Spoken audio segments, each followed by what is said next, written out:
Yankee Doodle, July 4th, the Daily Word. Oh, born on the 4th of July, we love that. I grew up listening to Jimmy Cagney singing that song from the 1942 soundtrack my entire kidhood.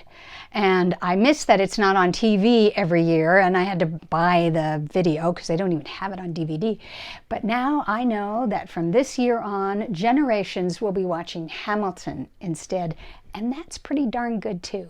Now, you might have expected me to choose the word freedom or independence for today, being July 4th, Independence Day, but no. I am choosing the word egalitarian. This is an adjective that I personally think is more along the lines to describe what the founding fathers and mothers had in mind with the idea of the fact that today, in 1776, the Declaration of Independence was adopted. Now, egalitarian officially means asserting, resulting from, or characterized by a belief in the equality of all people, especially in political, economic, and social life. Well, doesn't that sound like what the Founding Fathers were going for?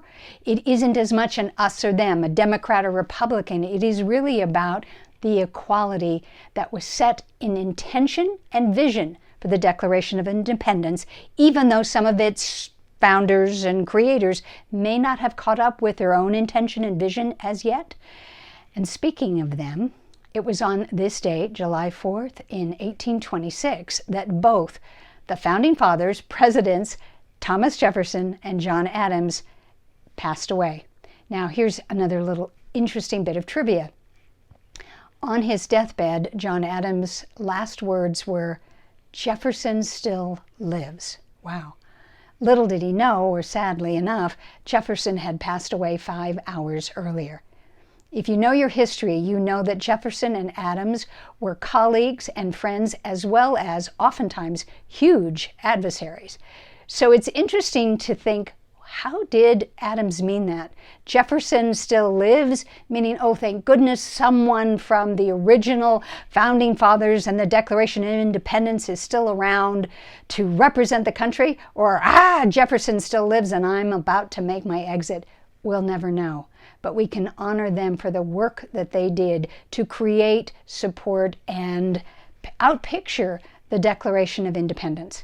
It was also on this date, in July 4th, in 1863, that the Confederates surrendered at Vicksburg. It is kind of interesting to me that these big, giant political things seem to keep happening in the summer.